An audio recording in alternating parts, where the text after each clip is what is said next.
done right, we don't lose our goalie, we win the hockey game. So all this technology, right? The technology and getting things right, the stubbornness tonight by the officials and by the league and Toronto, however it's supposed to work, screws us. It's ridiculous. John Tortorella not happy about the end of the decade, but we are thrilled to bring you the first Overtime Hockey Talk of the year. My co-host Justin Baker and I am Mark Paul, and John Tortorella, quite upset. I know it was a little bit ago now, but we felt that this is a great way to start off the show before we dive into to some things that have happened throughout the first portion of the year. But Justin, your initial thoughts on Tortorella and his ref rant? It's been a little while since he's had a good rant. It really has, yeah. And that's classic Torts for you right there, baby. I love it. I love opinionated people. You know what? I know the NHL is definitely not a fan of people criticizing the refs, the league itself, or anything. But, I mean, come on.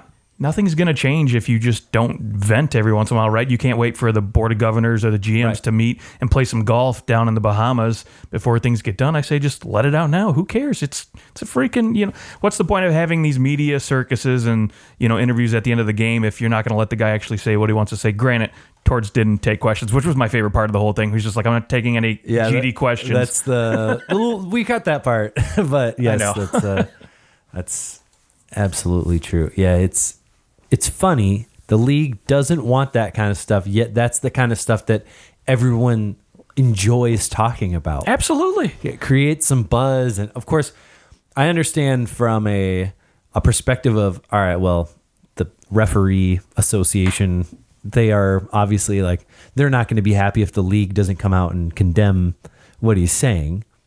Well, of course you want the league to back you if you're the refs. I mean, come on. And I get it. Sometimes there is the human error element of that whole game, where just refs miss stuff or things like that happen.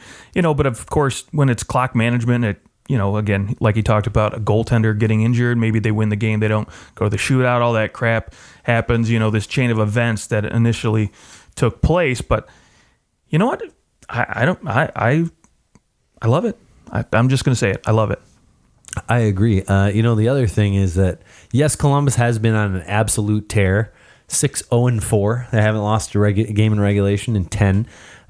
But do we really see this team making the playoffs anyways? Even if they do, they're not doing anything. Yeah. They're not going to sweep another Tampa Bay. I mean, obviously, yeah, as the coach, it's not like you're going, well, we're not going to make the playoffs anyway, so who cares? But they're 18-22.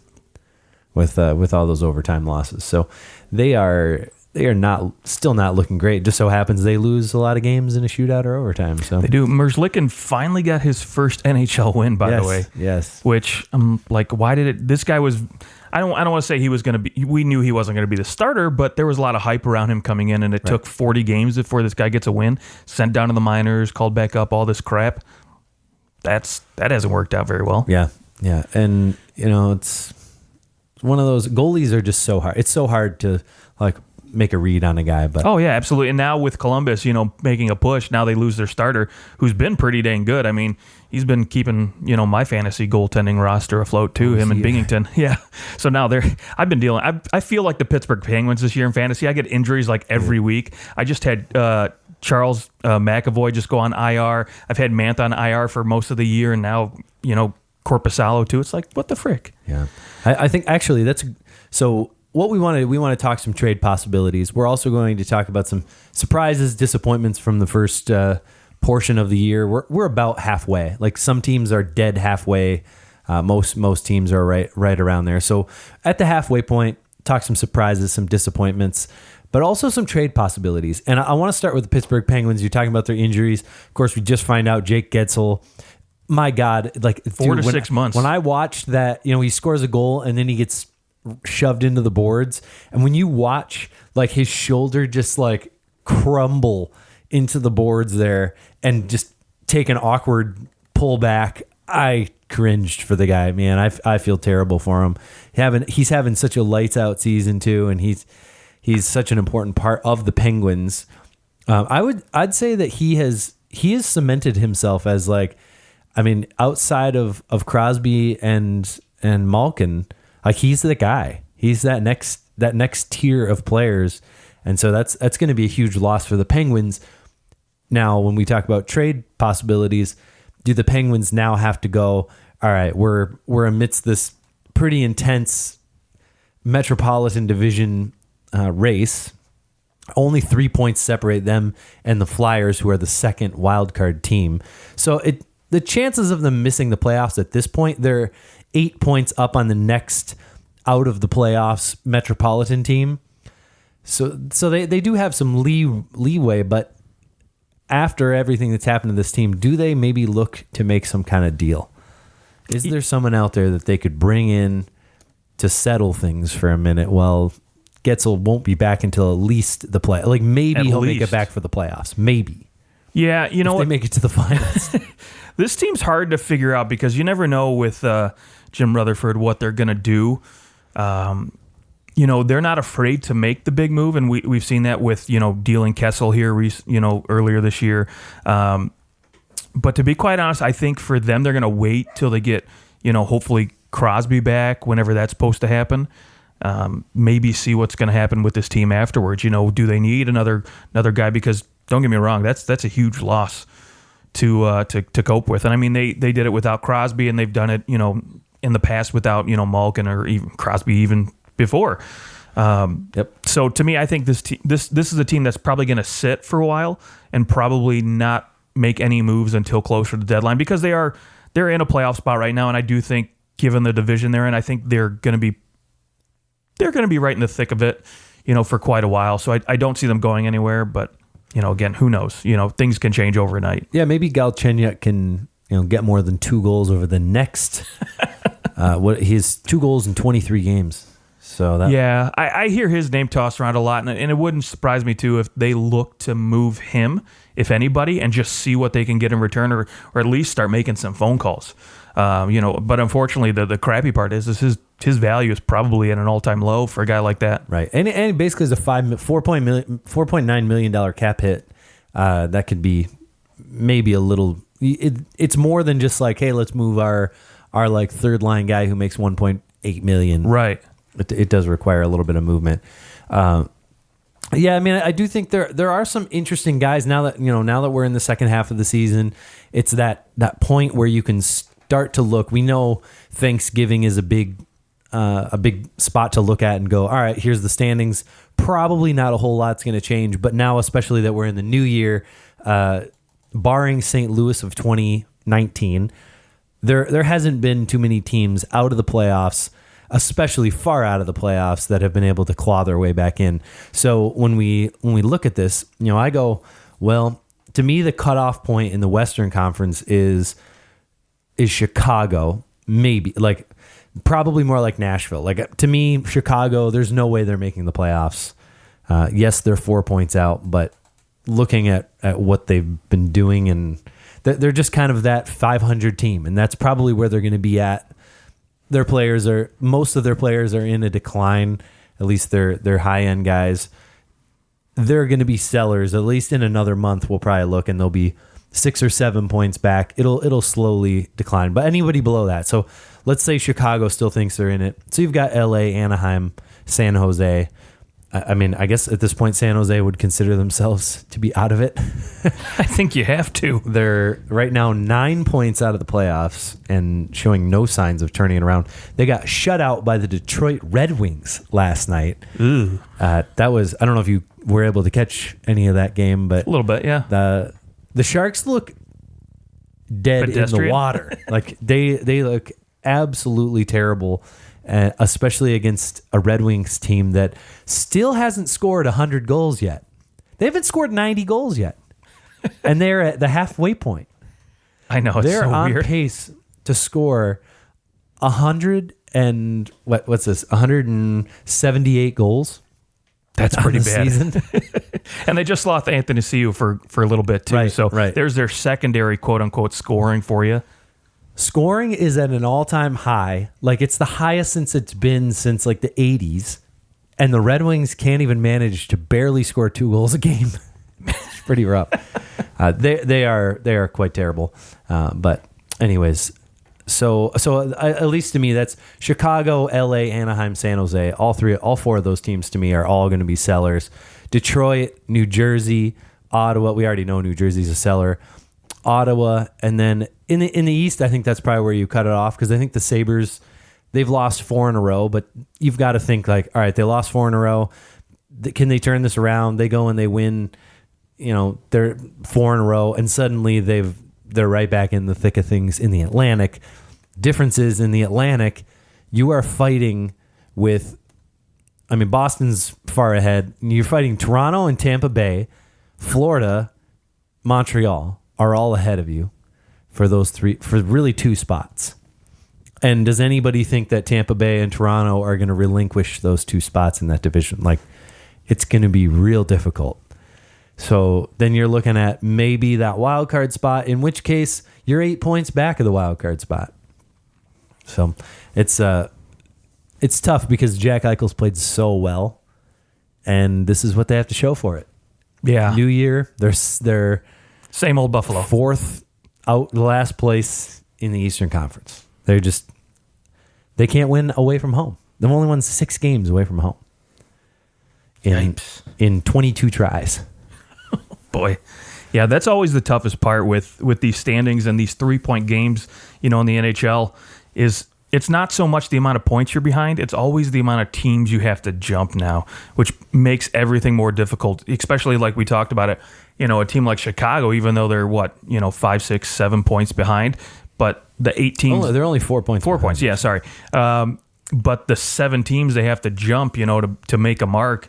Right. Like, no, that makes it even more difficult. Like, the team ahead of them, Nashville, yes, they're tied in points, but Nashville has 3 games in hand. Like, right.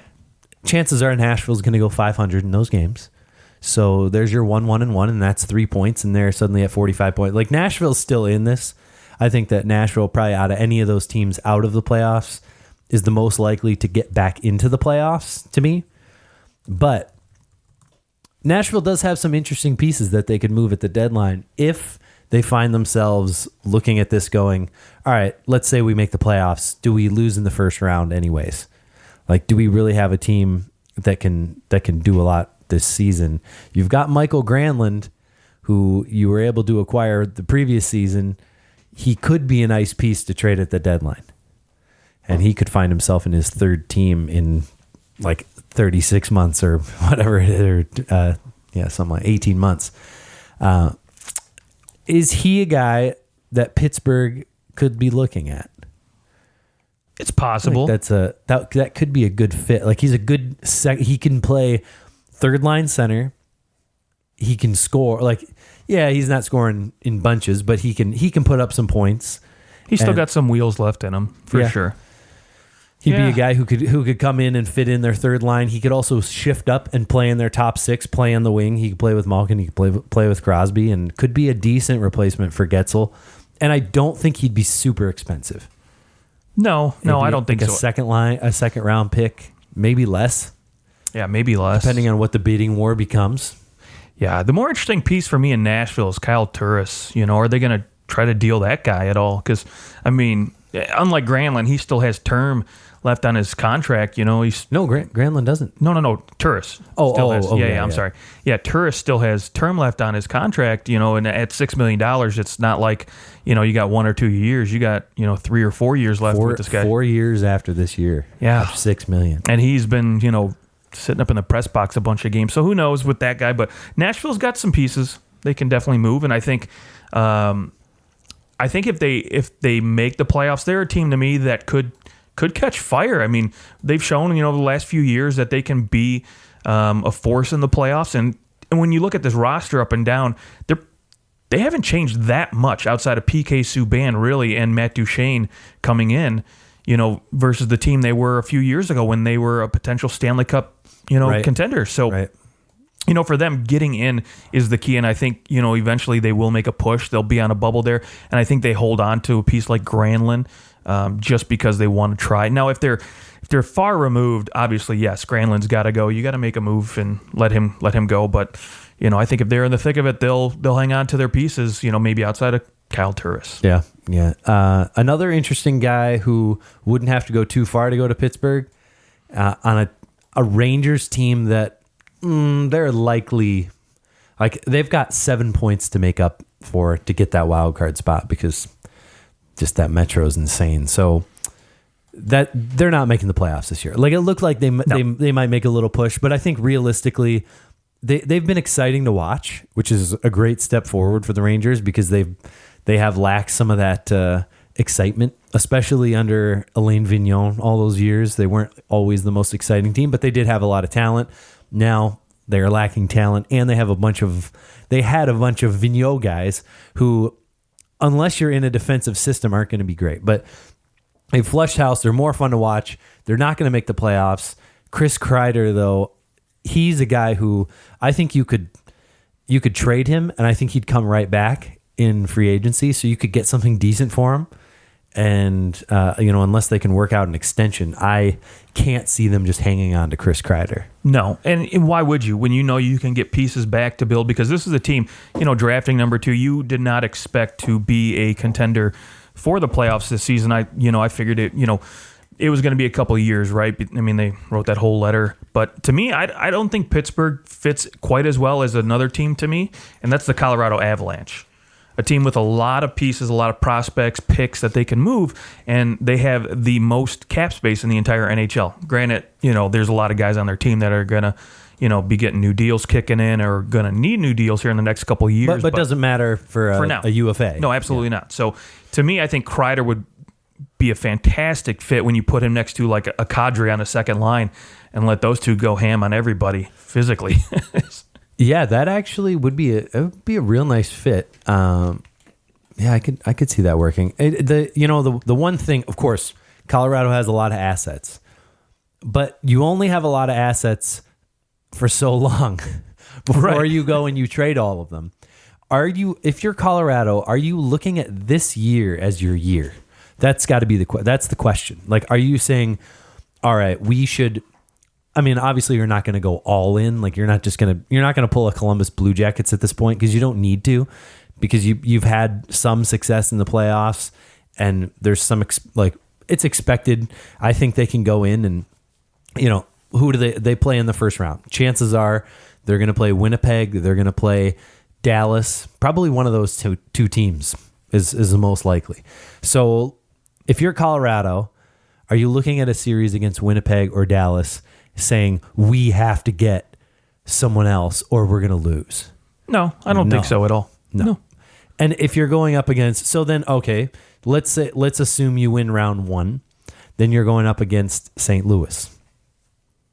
Do you feel confident that you could beat St. Louis? What, as Colorado, do you need to beat St. Louis in a 7-game series? Oh, I think the physicality. I think that's what you have to look at. Absolutely. Because St. Louis is going to go hard on any team they play, and especially if it grinds out to a 7-game series, it's going to be real tough, both mentally and physically to keep pushing against a team like St. Louis that has proven they can beat you into a pulp and still keep the skill up. So sure. Yeah, so I mean, we'll see. But again, this is a Colorado team that maybe we didn't expect to compete for a Stanley Cup this year. Going into this season, I think they were going to be fun to watch, and they were going to compete. But I didn't expect their name to be this is a Stanley Cup contender. I'll tell you who I think would be the perfect fit for Colorado. I think it's Nemesnikov. Traded from Tampa, and remember when he was in Tampa, he was playing alongside, he was playing on that other side of Kucherov or of Stamkos for a little while, and he was ripping it up. He was doing great, and then they trade him when they traded him to New York when they acquired Ryan Callahan, or not Ryan Callahan. Well, they did, but it was for No. It was for. I'm sorry, McDonough. McDonough. There we go. To me, I think he's a guy that you could put next to. I mean, if you wanted to break up that top line, if you want to break up the 3 guys all together, I think Nemesnikov can pair well with some really high level talented players. I think he's a guy who will go to the net. He'll make things happen. I like him better than Wayne Simmons at this point. I don't think that. I mean, you're going to have some teams going to go out there and they're going to be willing to spend a second round pick on Wayne Simmons just because they know his history and they think that they can bring him in and set him up, put him in the right spot. But I think that Nemesnikov may be overlooked and he might be cheaper. But I mean, the guy's averaging barely over 13 minutes a game. And he's got 16 points in 29 games. He would look good on the third line with Valery Nichushkin. Maybe get him going a little bit. Yeah, Valery Nichushkin only scores against the Leafs. I think in both games that Colorado played the Leafs, he scored his first goal of the year and like his third goal of the year against the Leafs. But yeah, no, I really like a player who Colorado could get cheap because I don't think that they necessarily need to go and give up prospects anymore. I think that you just kind of want to sit because I also don't know if this is necessarily the year that you just go balls in. Like there are still some really good teams. Like granted, you're not going to have to play them until the finals, but you know, you're looking at Washington, you're looking at Boston. You still have to consider Tampa Bay a threat and Toronto's a threat. And in the West, St. Louis is still the exact same team they were last year. I mean, Vegas is just starting to find their stride. They're starting to look better. But, I mean, there is some opening there. So maybe you do take it. It'll be interesting. Yeah. That's for sure. All right, where do we want to go? What teams are there any teams out of the playoffs right now that you think will make a move to try and make a playoff push? That's a good question. Okay. Outside of the playoffs right now, like, does Ken Holland have anything? Does he have anything brewing, or is he just going to let this team just kind of sit, see what happens, and make his moves in the offseason? No, I think you have to sit with this team because, I mean, you look at how hot they were out, and the problem with Edmonton is outside of the power play, they're not really that good, and it's starting to show. So, I mean, to be quite honest, you know, granted, special teams do come into play a ton in the playoffs, but you know, the refs, let's be honest, the refs let guys go a little bit more in the playoffs than they do regular season. So you're maybe going to get, 2-3 power plays a game, and you know, when you can't rely on your goaltender to steal a game here or there, and you can't play 5-on-5, you're not going to go far. So why waste anything at this point? That's a good point. Now, I mean, Calgary, they're just outside the playoffs by 1 point. They're a team that maybe could make a move. And Calgary, I mean, they've played. I think Edmonton's played above where their expectations are. Calgary's playing lower. Yes. So Edmonton at this point is going to go, well, shoot. I mean, yeah, if they can get somebody who can maybe fill in their fourth line for like a third or a fourth round pick, I don't think they would be opposed. But I think that Calgary has to be looking at this like, all right, the first half of the season, we're still in this, even though we had a rough ride. We have a new coach. We've played well under our new coach. Despite now their last 10 only going 4-5-1. But I think they are a team that could flip the script. They could finish in a wild card spot. And I mean, frankly, if you are St. Louis or Vegas or even Arizona, do you really want to, like, is Calgary the team that you want to catch in the first round? I don't know. St. Louis, I think Calgary would match well with St. Louis. You think so? Because St. Louis isn't super fast. And that was kind of Calgary. Remember, they got burned out by Colorado, who was fast. And that was kind of, they couldn't keep up with their speed. You hit a team that isn't quite as fast, and suddenly you're maybe able to control the pace of the game a little bit more.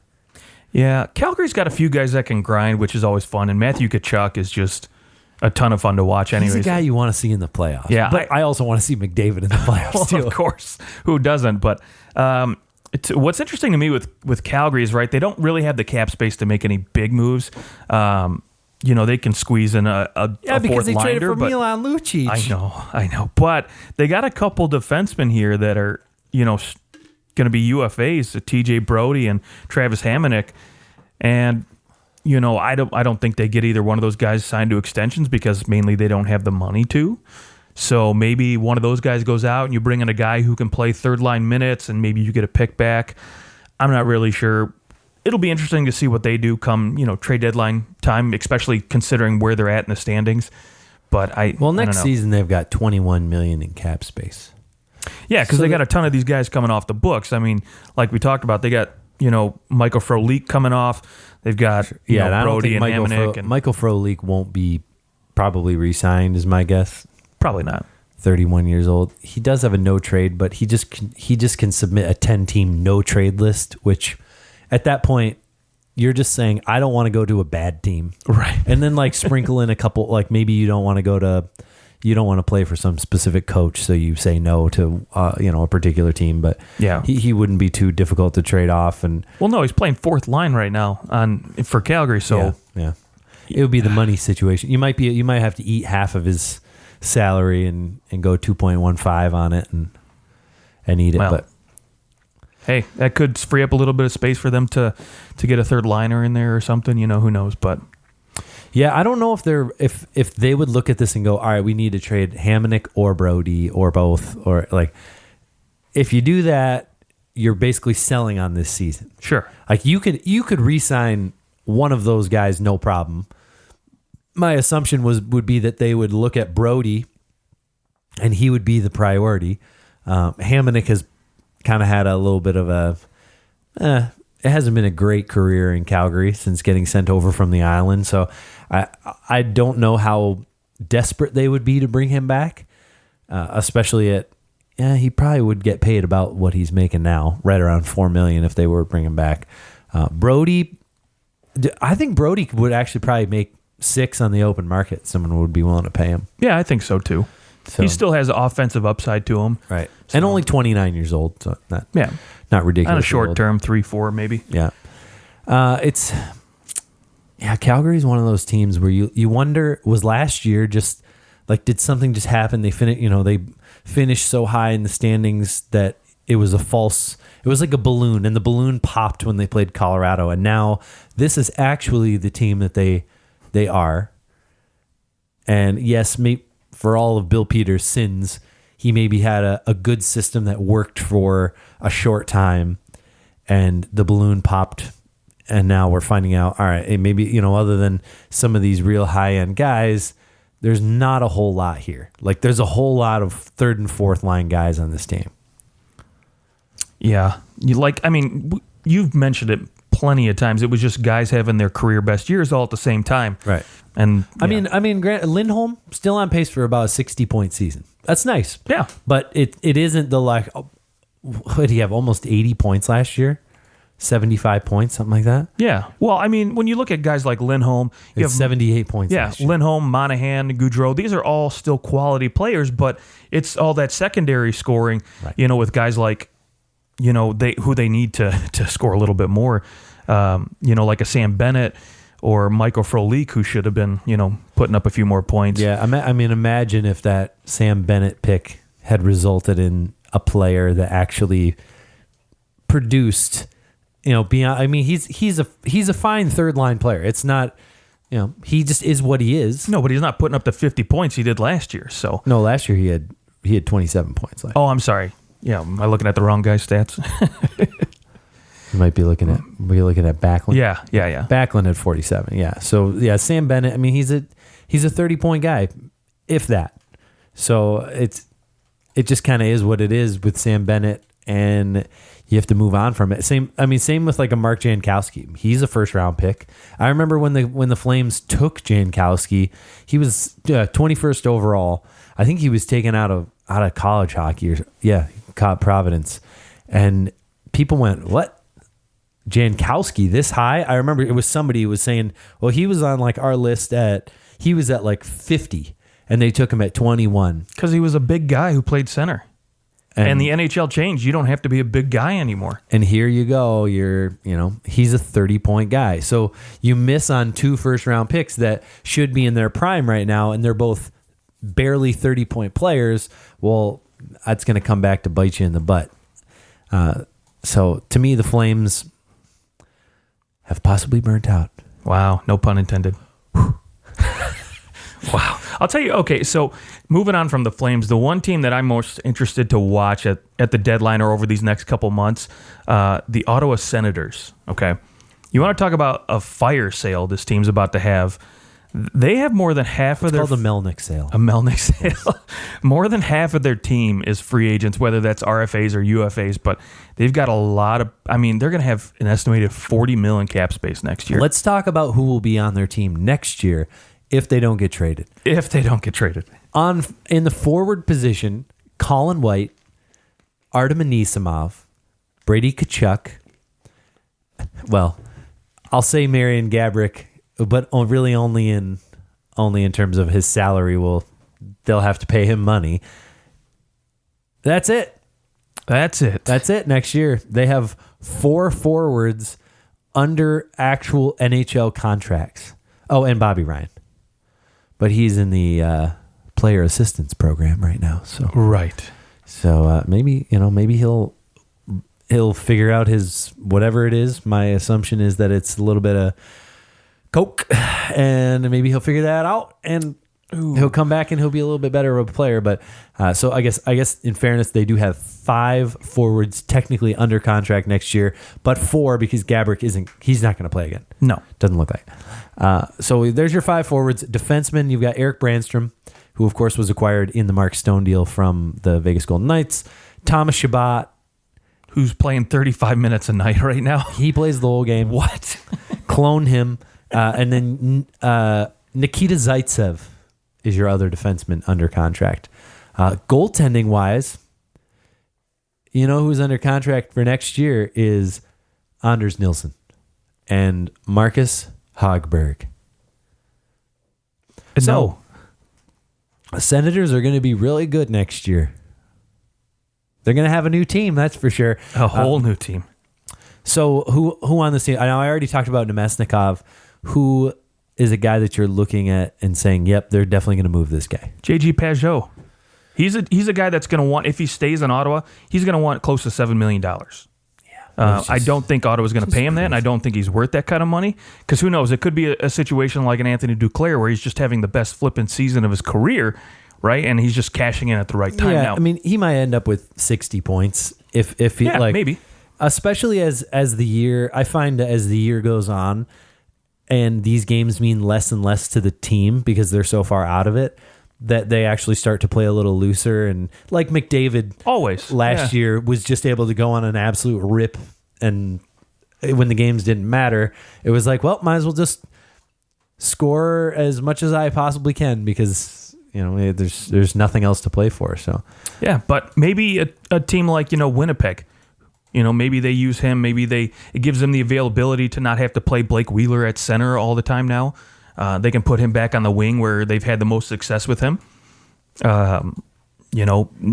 Maybe a team like, maybe Colorado, but I don't see that being a fit, to be quite honest.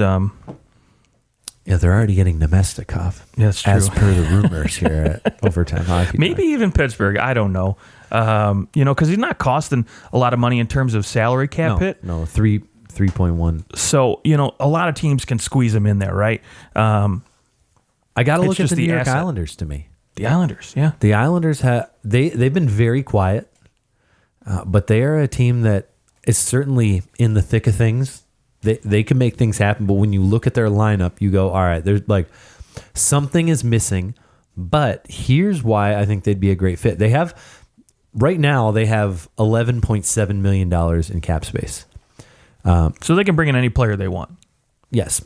Yeah. Yeah. No So question. They can bring in anybody, but also they have quite a few guys signed long term who could potentially be moved. I mean, what if you can convince, if there's guys that you just look at and you go, all right, these guys they're not getting a whole lot of time. There's somebody that we could move, and Ottawa might be willing to take back their salary because it's a reasonable salary. They'll have to play for them for a little while. They won't be able to go anywhere. It's cost effective. What about a guy like Leo Komarov, who's making $3 million for the next 2 years after this? You can deal him. He's signed. Granted, he has a 7-team no trade list, but I mean, he lived in Toronto. He might not mind going and living in Ottawa. I don't know. But he might also look and go, Ottawa can't be worse than they are right now, right? So you never know. But Maybe you can deal a guy who you're already going to be paying some dollars to, but Ottawa's willing to take them because it's somebody who helps them get to the cap floor. Yeah. And they can't go anywhere. Yeah, I could see that being a real possibility is like, maybe Ottawa convinces a team to send back maybe a higher pick for J.G. Pajot if they bring some salary back, to help alleviate that team. And then on the flip side, from their perspective, they're like, okay, cool, now we get a little closer to cap floor and we don't have to go out free agent shopping and overpay guys, just to get up there. Right. So, right. And who knows, maybe their plan is next year, too, to go in, with some of these teams that maybe are, a little cap strapped and looking to change things up a little bit, like a Detroit who maybe would love to offload Justin Abdelkader's contract. Maybe you say, hey, we'll throw in a second there and you give us a 6th-round pick or something stupid like that. What about Andrew Ladd? Andrew Ladd, you trade him to Ottawa, and then he is signed for the next 3 seasons at a cap hit of about 4 or 5. The cap hit changes over the years. I'm not. Well, because he's buried in the minors. Oh, that's why it changes. Okay. Yeah. Well, so he's got a cap hit. Let's say he's in the pros. It's about $5 million.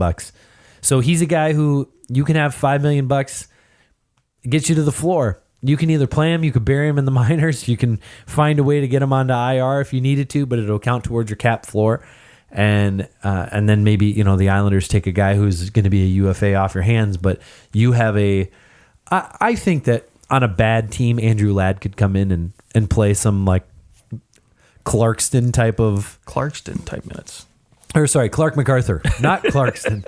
He could play a Clark MacArthur kind of role, like come in and play on a third line and maybe find his game again. And he's 34 years old, but it's interesting because they're doing this at the right time, Ottawa is, in terms of being able to maybe snag some of these guys and kind of play that Vegas role where like, hey, we'll take your cap hit if you give us pieces because, you look at the next year, Seattle's coming in, and so they're going to try to do the same thing, and I don't think many teams are going to be receptive to that because they saw what happened with Vegas. So I think it's the right time for Ottawa to strike and maybe offload some younger pieces, get higher returns, and then take on some contracts, over the next year or two and take on some more prospects. And then in, 4 or 5 years, now you're looking at a team that can, start to develop these guys and really compete. Right. And when it comes to the Islanders, they've got all their picks for the next 3 years, all like from 1st to 7th round. They've got all their picks. They have no one else's. And so I think they might be a team. I mean, they also have Josh Ho-Sang in the minors. Some team like Ottawa might be a good fit for a guy. Hey, you can go in here and we can see what you're made of. We can actually give you time. Fresh starts. Anthony Duclair. Yep. I mean, perfect example of that. And that is maybe some testament to just the ability to go, hey, these games, we're not actually trying, like, they're trying to win games, of course, but they're not going to make the playoffs. They know that. And so this is more about developing people. So he may be a great reclamation project for the Senators. If you said, send us Ladd, send us Josh Ho-Sang, and we'll send you a guy who you can use for this playoff run, like, J.G. Pajot. Yeah. Now, Pajot might be... I mean, maybe Tyler Ennis. You got Pajot, right? You've got Nemesnikov, you've got Bodker, you've got a lot of guys. Yeah, I mean, Tyler Ennis wouldn't be a bad. I mean, we know that he can score. Yeah, he can score if he's put in the right position, play with the right guys. Yeah, looked okay with Toronto last year. So, also Ron Hainsey. Yeah, there's a veteran guy that I guarantee you, be a good playoff 30 teams would love to have him for sure, just as a veteran leader. And then, come playoff time, sure. Yeah, he can play some third pairing minutes and be effective, I'm sure. Yeah. And if you have injuries, he can move up in the lineup. I mean, for the last 3 years, he's been, or 2 years, he's been on the top pairing for the Leafs. And hey, he led an Ottawa or a Pittsburgh Penguins team as the top pairing guy to the Stanley Cup. Good grief. So that's, I like all those possibilities. Let's talk about the Washington Capitals, because they are a team obviously tops of the standings. They might be looking at this going, this might be our last chance. True, like you've got a 34-year-old Ovechkin. He's got 1 year left on his deal, and there are no guarantees he doesn't go back to Russia after that. He's already won a cup. Like this might be your, like one or two more chances to win the cup. You also have Backstrom, who's a free agent at the end of this year. Granted, you've got, they've got 19 million in cap space after this year, but they are going to have a little bit of an overhaul for their defense potentially. Braden Holtby's a free agent at the end of this year. There aren't guarantees that we're going to see the same old Capitals team that we've seen for the last 12 years. So this might be the last real shot at winning a cup for the Capitals. At least, because obviously other teams are going to get better. There are teams with young guys moving into their prime in that Metropolitan Division, and you're not going to get a Penguins team that's injured all year again. And, there's these teams that have been down the standings are going to eventually rise up. Their young players are going to be better than your old players at some point. So this might be it for the Washington Capitals. Is there anyone you see as a fit out there that could come in and make an impact on this team? They have to be a good player. Yeah. They do only have they have $333,000 in cap space. So obviously it's going to require some movement. They can bring in at the cap. They can bring in some lower, they can bring up some lower cap hit guys, third and fourth liners that are, at $1 million.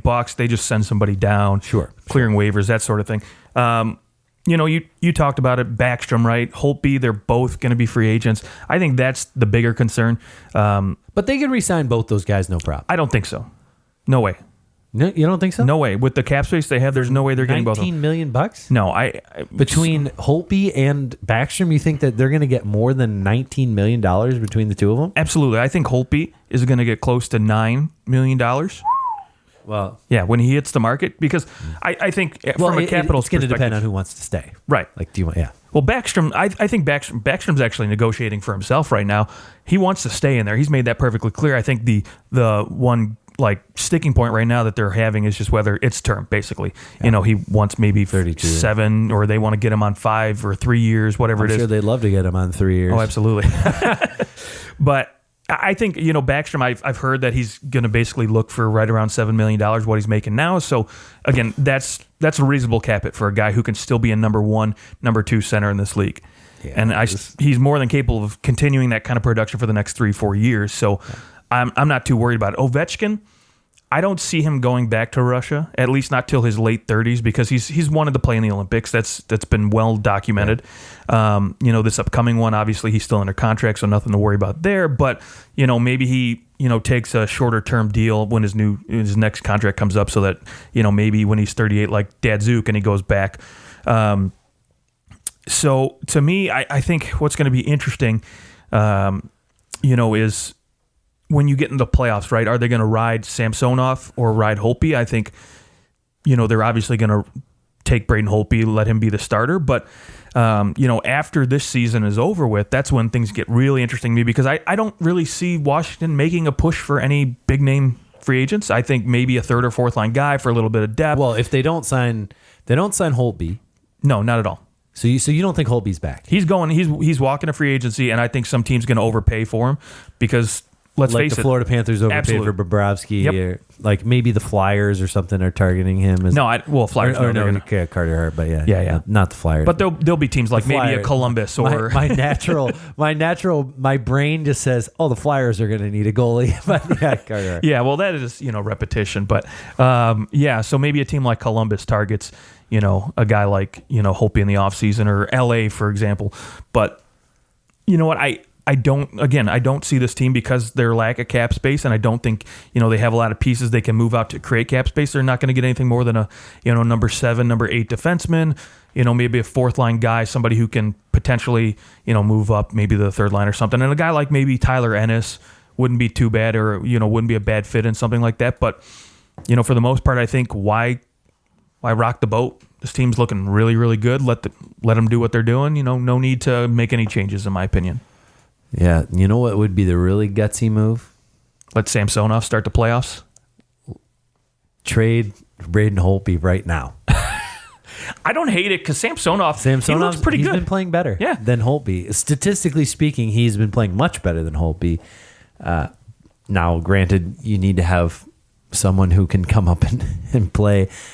Phoenix Copley, I know that he's buried right now in the minor.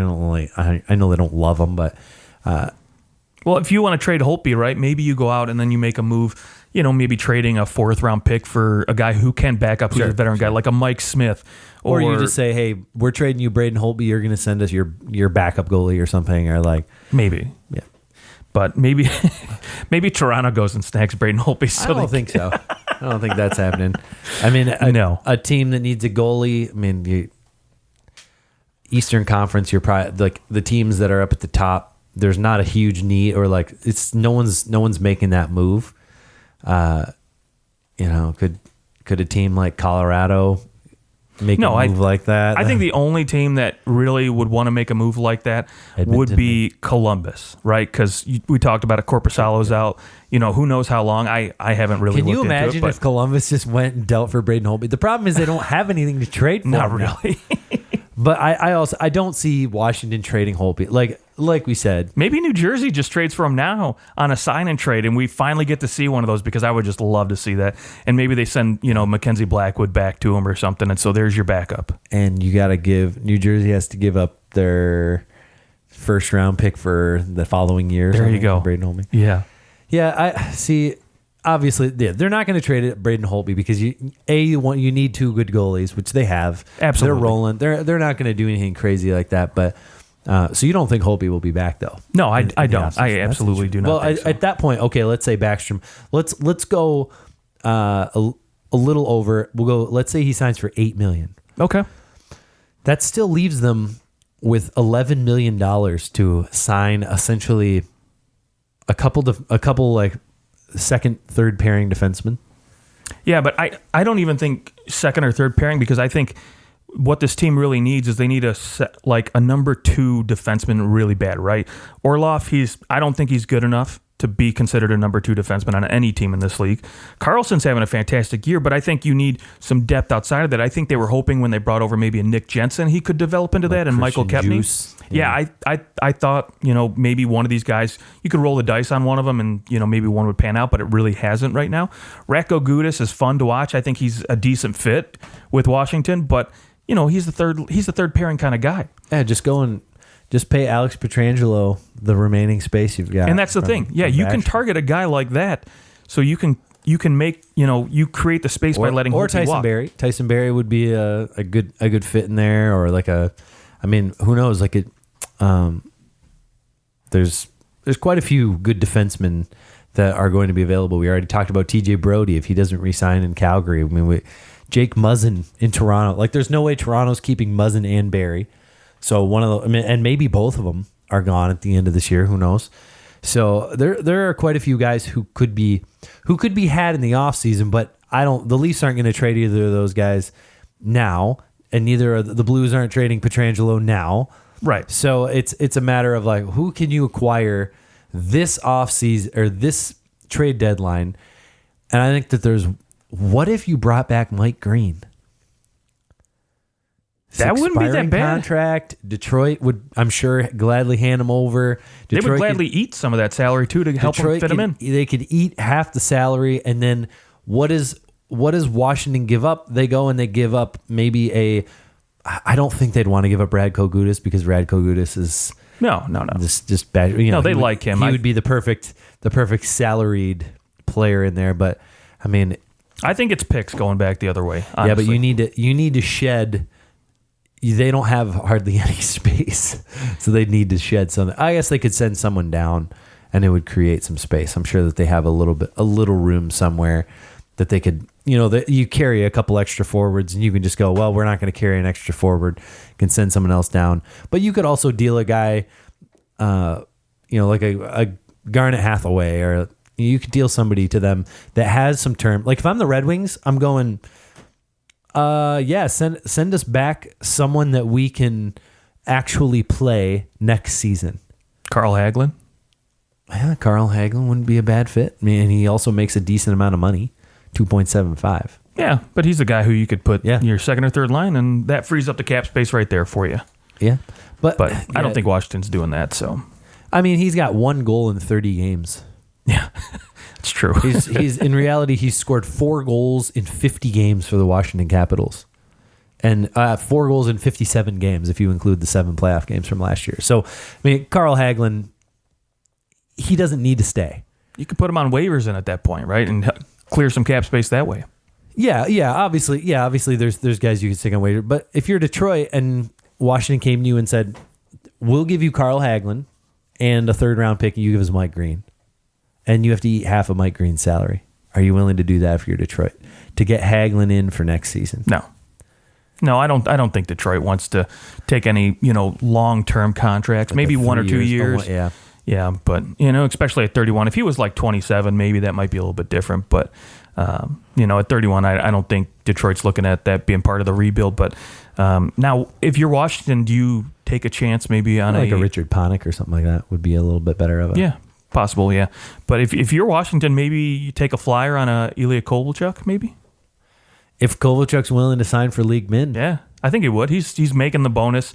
He's making the salary still, so big whoop. Kuznetsov. Yeah, Ovechkin, the Russian connection. You got your Russian boys there.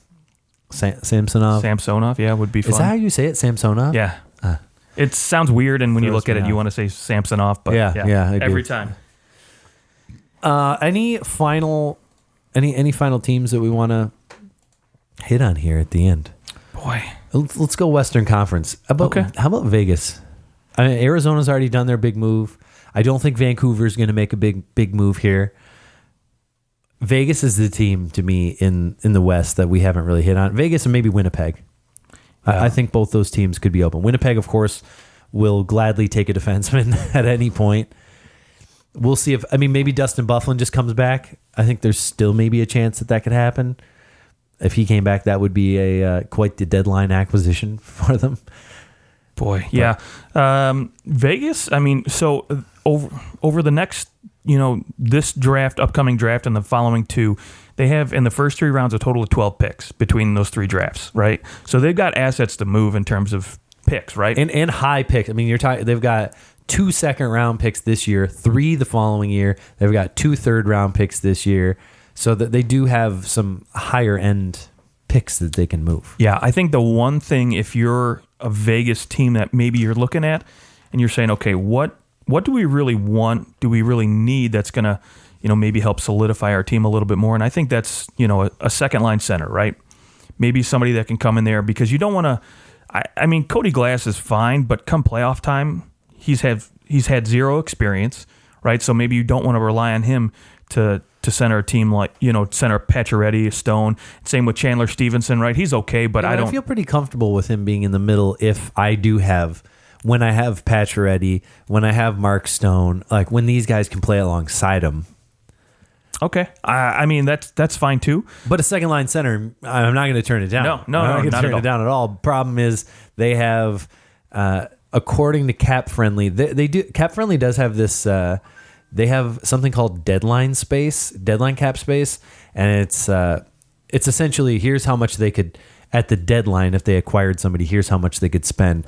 Right now, it's saying $2.2 million that they could add. Let me ask you: if you're Vegas and you're San Jose, do you maybe try to convince Joe Thornton to say, "Hey, let's"? There's no way. Let's go. He's going to Vegas. No way? You don't think so? They hate each other. I know they hate each other, but maybe you just say, okay, we know Thornton can get some decent minutes on this team, and he would have a shot at a cup. Do you give him a shot to go over there? I don't know. That would be interesting to me. I don't think Thornton says yes. Okay. I think he would say, absolutely, I'm not going and playing for those guys. Okay. Does he go anywhere, though? I don't think Thornton goes anywhere. Okay. I think he's pretty like the one team now. I don't even think he'd go to like Anaheim or LA. Well, they're out of it anyways. But right. I'm saying like even if they were in it, I don't know if he would go there. I think that he's like San Jose or bust. Okay. I wonder if he'd be willing to go to a Canadian team.